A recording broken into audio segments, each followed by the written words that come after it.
Ujjain police ने 3 महीने पहले एक ही परिवार के यहां चोरी की 3 आरोपी को पकड़ने में सफलता हासिल करते हुए उनके पास से 10 लाख रुपए के हीरे जड़ित सोने चांदी के जेवर बरामद कर लिए हैं। आरोपी देवा जिले के टोक खुर्द के रहने वाले हैं। इन आरोपियों पर आधा दर्जन से अधिक ट्रक कटिंग चोरी की घटनाओं के प्रकरण भी दर्ज हैं। एसपी प्रदीप शर्मा ने बताया कि इंदौर का रहने वाला लाहौटी परिवार कोटा से शादी में शामिल होकर लौट रहा था।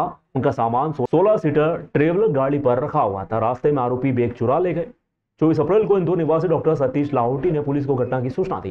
उन्होंने बताया कि कोटा से शादी अटेंड कर फैमिली व साथियों के साथ इंदौर लौट रहे थे।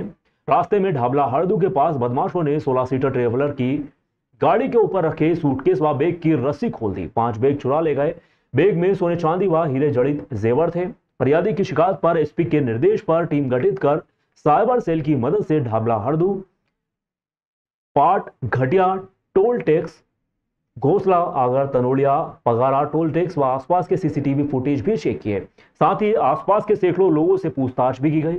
उज्जैन से लगे जिले आगर, देवास व शाजापुर के थानों में चलित गाड़ी से चोरी की घटना में संलिप्त आरोपी के संबंध में पूछताछ की गई। इसमें पुलिस को सफलता भी मिली। मुखबिर की सूचना पर बदमाशों को करेली माता मंदिर के पास घेराबंदी कर वीरेंद्र झाला 28 वर्ष, पिता हेमराज झाला निवासी टोक खुर्द, जिला देवास को पकड़ा गया। वीरेंद्र के बताने पर सुरेश सिसोदिया निवासी ग्राम टोकला, नारायण पिता सुरेश सिसोदिया निवासी सदर को ग्राम पाट में पुलिया के डूगर खेड़ा रोड के पास से गिरफ्तार कर लिया गया। मामले में 5 आरोपी फरार हैं। पुलिस ने इन आरोपियों के पास से 12,50,000 का मशरूका जब्त किया है। ये डॉक्टर लाहौटी है, इंदौर के रहने वाले हैं। ये 24 अप्रैल को कोटा से एक शादी करके अपने घर वापस जा रहे थे। पूरा परिवार था, रिश्तेदार थे। 16 सीटर ट्रैवलर थी। उसमें ट्रक कटिंग में इनका बहुत सारा ज्वेलरी गया था। उसमें से 3 आरोपियों को गिरफ्तार किया गया। ये टोक खुर्द जिला देवास के 3 आरोपी हैं। इनके विरुद्ध आधा दर्जन ट्रक कटिंग चोरी के मामले पूर्व से दर्ज हैं। इससे 4 आदमी अभी फरार हैं। इनका जो मशरूका गया था, जिसमें डायमंड का नेकलेस और बहुत सारे ऑर्नामेंट्स, घड़ियाँ, अलग गोल्ड के नेकलेस, अंगूठियाँ हैं, वो सभी बरामद कर लिया गया। करीब 10 लाख रुपए का ये सामान है। 2 मोटरसाइकिलें जो चोरी में प्रयोग की गई थी, उसको भी बरामद किया गया। उनको भी जब्त किया जा रहा है। आज इनकी रिमांड फिर से ली जाएगी और उनके संबंध में जो अन्य आरोपी हैं उनके संबंध में पूछताछ की जाएगी। सर, कंजर कटिंग की कई वारदातें पूर्व में हुई, उस संदर्भ में कोई जानकारी? हाँ, हमने इनका पूरा एक डेटाबेस बनाया और जो जिस जिले और थाना क्षेत्र के ये अपराधी हैं, संबंधित थानों को हमने सूचना दी है कि इनके विरुद्ध प्रतिबंधात्मक कार्रवाई की जाए। नैनावत चौकी पे हमने अलग से पेट्रोलिंग वाहन भी प्रयोग किया गया, जो लगातार बॉर्डर पर पेट्रोलिंग करता रहता है। हमारा प्रयास है कि मिनिमम घटनाएं हों और जो इस तरह के अपराधी हैं उनके खिलाफ सख्त से सख्त कार्रवाई हो। पकड़ाए कैसे से? सावन माह 21 जुलाई से शुरू हो रहा है। महाकाल मंदिर प्रशासन ने महाकाल मंदिर में बाबा महाकाल के दर्शन सहित सावन भादव माह में निकलने वाली सवारी की तैयारी भी पूर्ण कर ली है।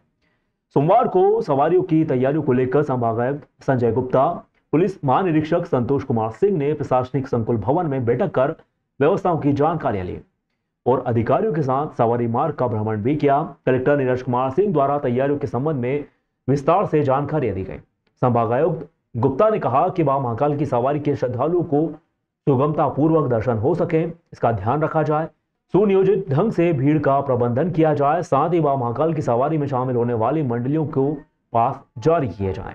एसपी प्रदीप शर्मा ने बताया कि सभी विभागों के अधिकारियों के साथ सवारी मार्ग का दूसरी बार निरीक्षण किया गया है। उन्होंने कहा कि हमारा प्रयास है कि सवारी मार्ग बैरिकेटिंग सहित मार्ग पर पर्याप्त व्यवस्था करें। इसमें देश विदेशों से आने वाले लाखों भक्तों को सुगमता से दर्शन हो सके। साथ ही अधिकारियों को निर्देशित भी किया गया कि बाबा महाकाल की सवारी मार्ग पर 2 लेयर बैरिकेटिंग प्रभावी ढंग से की जाए। भगवान के मुखारविंद की पूजन के दौरान विशेष सतर्कता बरती जाए। पूजन के दौरान पूर्व निर्धारित संख्या में ही पंडे, पुजारी व अतिथियों को प्रवेश दिया जाए। बाबा महाकाल सवारी मार्ग में पड़ने वाले होटल संचालकों से भी चर्चा कर उनके चेकिंग व चेक आउट के समय पर परिवर्तन किया जाए। ये आज दूसरी बार भ्रमण किया गया था पूरे सवारी मार्ग का। इसमें जो पुरानी लर्निंग्स है उससे हम लोगों ने कुछ नए सीखने का प्रयास किया गया। जो चौड़ीकरण हुए हैं वहाँ पर किस तरह से बैरिकेडिंग करनी है कि लोगों को आसानी से दर्शन हो सके। साथ ही जो सकरे मार्ग है जहाँ पर कंजेशन होने की संभावना है वहाँ पर किस तरह से बैरिकेडिंग करनी है। जो मीडिया के हमारे साथी हैं उनके लिए अलग से एक प्लेटफॉर्म बनाया जा रहा है कि उनको कवरेज करने में दिक्कत ना हो और उनको जगह जगह ट्रैवल ना करना पड़े। साथ ही जो हमारे आगंतुक श्रद्धालु हैं उन सभी के लिए सुगम व्यवस्था का प्रबंध यहाँ पर किया गया। जो पूरा रूट है जहाँ पर अभी कंस्ट्रक्शन जारी है वहाँ पर किस तरह से उसको कंस्ट्रक्शन को कितने समय सीमा में फिनिश करना है और किस तरह से उसको कवर करना है, उसके बारे में सभी संबंधित विभागों से भी चर्चा की गई है। ये भ्रमण अभी 18 तारीख को दोबारा से किया जाएगा और उसमें जो प्रोग्रेस है उसकी समीक्षा की जाएगी।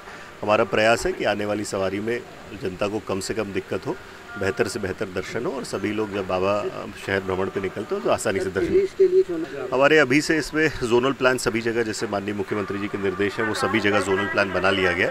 सभी बिल्डिंग्स को हम अभी से कवर कर रहे हैं। सारी जितनी हाई राइजेज हैं उन सभी का फिजिकल वेरिफिकेशन कराया जाएगा। उस दिन भी जो हमारा सिविल कंपोनेंट है वो वहाँ पर सभी जगह स्टेशन रहेगा। पूरे रास्ते में अलग से कैमराज इस्टेब्लिश किए जा रहे हैं, करीब 100 से ज़्यादा कैमरा जो ऑलरेडी एग्जिस्टिंग कैमरा है, उसके अलावा हम 100 टेम्प्रेरी कैमरा पूरे सावन और भादों के लिए लगाने वाले हैं। इसके अतिरिक्त जो ड्रोन है, ड्रोन से भी लगातार इसकी एरिया की मॉनिटरिंग की जाएगी। इसमें पिछले साल पूरे महीने में 1 करोड़ 15 लाख के आसपास भीड़ आई थी अगस्त महीने में, तो हम लोग उम्मीद कर रहे हैं करीबन 2 से 2.5 लाख लोगों के आने की उम्मीद है। मध्य प्रदेश सरकार के नगरीय व प्रशासन मंत्री कैलाश विजयवर्गीय आज दोपहर को उज्जैन पहुंचे और सीधे महाकाल मंदिर पहुंचकर सपत्नीक बाबा महाकाल के दर्शन कर पूजा अर्चना की गई। इस दौरान उन्होंने गर्भगृह में जाकर पूजन भी किया। दर्शन के बाद बातचीत में विजयवर्गीय ने कहा कि इंदौर की जनता प्रधानमंत्री नरेंद्र मोदी की दीवानी है, जिनके एक छोटे से संदेश पर इंदौर की जनता ने पौधारोपण में वर्ल्ड रिकॉर्ड भी बना दिया। अमरवाड़ा विधानसभा उपचुनाव में पार्टी को मिली जीत पर उन्होंने कहा कि डॉक्टर मोहन यादव प्रदेश में सभी वर्गों के लिए अच्छा काम कर रहे हैं, इसकी वजह से पार्टी को जीत भी मिली है। विजयवर्गीय ने इंदौर में नाइट कल्चर समाप्त करने पर मुख्यमंत्री डॉक्टर मोहन यादव का आभार भी जताया।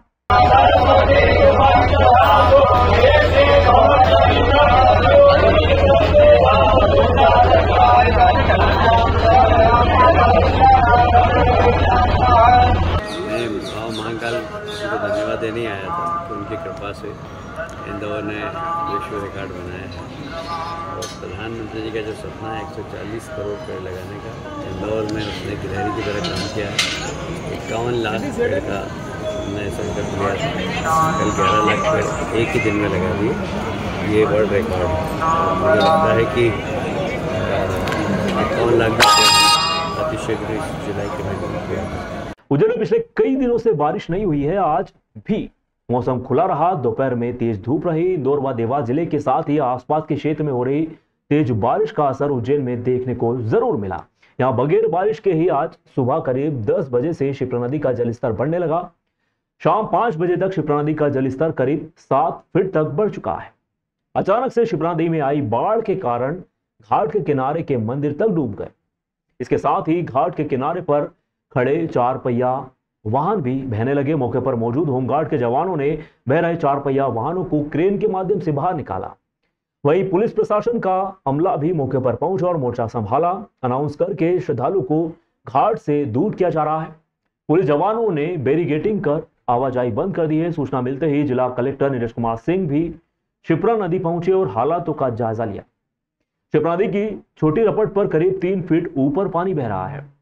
एनडीआरएफ व होमगार्ड जवान किसी भी परिस्थिति से निपटने के लिए तैयार खड़े हुए हैं।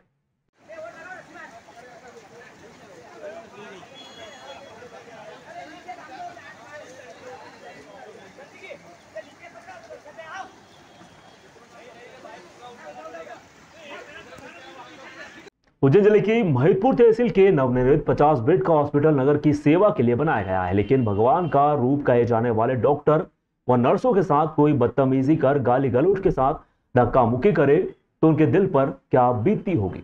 पूरा मामला इस प्रकार है कि महिदपुर सिविल अस्पताल में रात्रि में अपनी सेवा दे रहे डॉक्टर व नर्स के साथ मरीज के परिजनों द्वारा गंदी गंदी गालियां व धक्का मुक्की की गई, जिससे नर्सों के द्वारा काम नहीं करने का मन बना लिया गया। इस पर मेडिकल ऑफिसर महेश रामपुरी के द्वारा उन्हें अपने कर्तव्य के बारे में बताया और संबंधित थाने में मरीज के परिजनों के खिलाफ शिकायत दर्ज करवाई।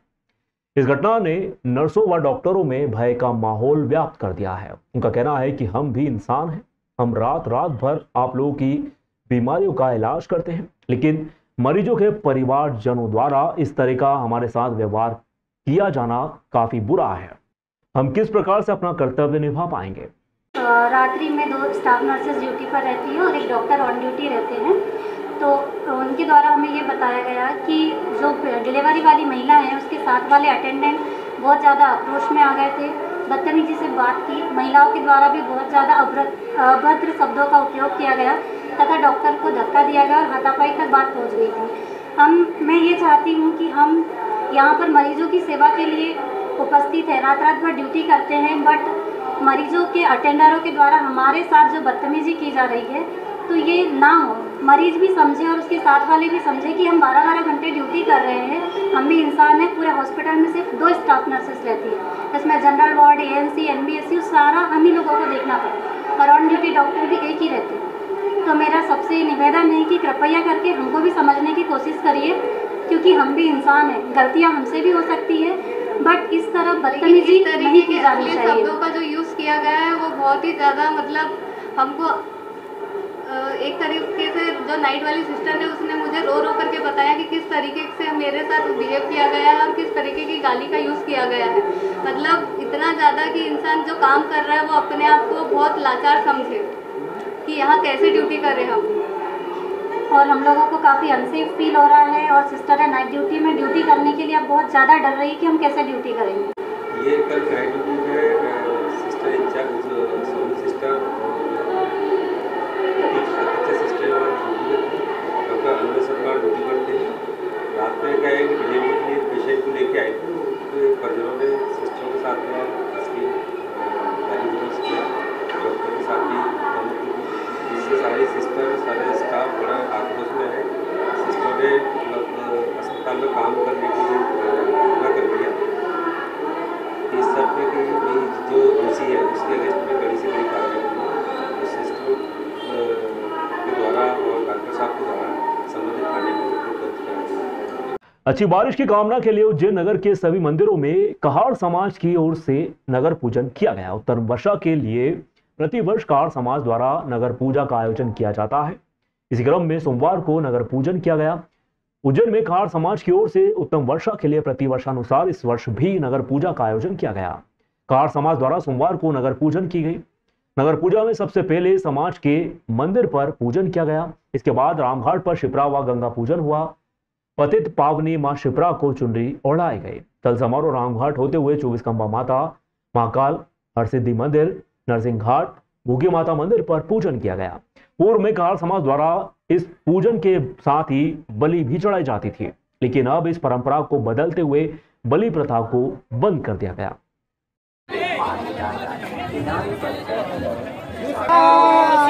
सरस्वती च यमुना गोदावरी नर्मदा कावेरी सरयू महेंद्र तनया शरवणवती शांतिरापः शांतिरोकदयः शांति वनस्पतयः शांति स्वे देवाः शांति।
परंपरा के अनुसार ये प्रतिवर्षानुसार हमारे पूर्वज उनके पूर्वज करते आ रहे हैं। कहार समाज की अच्छी बारिश की वर्षा के लिए हरियाली हो, मध्य प्रदेश ऊंचाइयों पर जाए, देश विदेश तरक्की की ओर जाए, हमारा भारत तरक्की की ओर जाए, इसके लिए परंपरा के अनुसार हम नगर पूजा का आयोजन करते हैं। और 7 साल पहले भी हमने परंपरा निर्वहन की थी। बकरे को बलि प्रथा बंद करते थे हम लोग। बेमुख जानवरों की हत्या के विरोध में कहार समाज ने बकरा बलि प्रथा भी बंद कर दी और बकरे को उमरिया करके छोड़ने की परंपरा चालू कर दी। कहाँ से यात्रा निकली थी, कहाँ तक आई कितने पूरी? एक हमारी कहार समाज की नगर पूजा का कार्यक्रम कहारवाड़ी से रामघाट जाता है। अच्छी वर्षा के लिए वहाँ गंगा को, माँ शिप्रा को मनावर करने के बाद ये शिप्रा से हमारा सीधा 24 खम्बा की ओर ये पूरा परिवार के रूप में पूरी समाज आती है और यहाँ से हम लोग माँ भूजी माता के पूजन करने जाते हैं और सारे लोग परंपरा के अनुसार जाते हैं। जी को हलवा पूरी का भोग लगाया है और हार दी है और मिठाई का भोग लगाया है और हमारी पूरी समाज यही दुआ करती है कि पूरी अच्छी वर्षा हो और उज्जैन में कोई दिक्कत ना आए। महाकाल मंदिर के सहायक प्रशासक ने बताया कि श्रावण मास शुरू होने से पहले गर्भगृह में चांदी का रुद्र यंत्र, चांदी की दीवारें, मूर्तियां, दरवाजे आदि सभी चमकाए जाएंगे। इसके लिए दिल्ली की टीम यहां पर पहुंच चुकी है। इनकी टीम में सफाई भी शुरू हो चुकी है। प्रतिदिन सुबह से सफाई शुरू होगी और शाम 5 बजे की पूजा से पहले समाप्त कर दी जाएगी। इस तरह से 3 दिन में वे सफाई का कार्य पूर्ण करेंगे। सुशील शर्मा ने बताया कि वे बाबा महाकाल के भक्त हैं। पिछले कई सालों से उज्जैन आकर महाकाल मंदिर में चांदी की सफाई का कार्य करते आए हैं। इस कार्य के लिए वे पैसा भी नहीं लेते, पूरा काम निःशुल्क किया जाता है।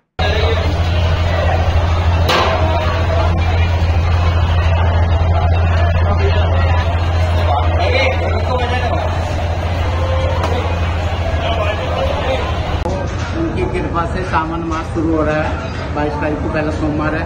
उसके उपलक्ष्य में प्रशासन ने हमें लेटर दिया कि बाबा महाकाल की गर्भगृह की चांदी दीवार, सारे जितने भी चांदी घर हैं, नंदी महाराज, नंदी हाल, सारे सफाई करनी है।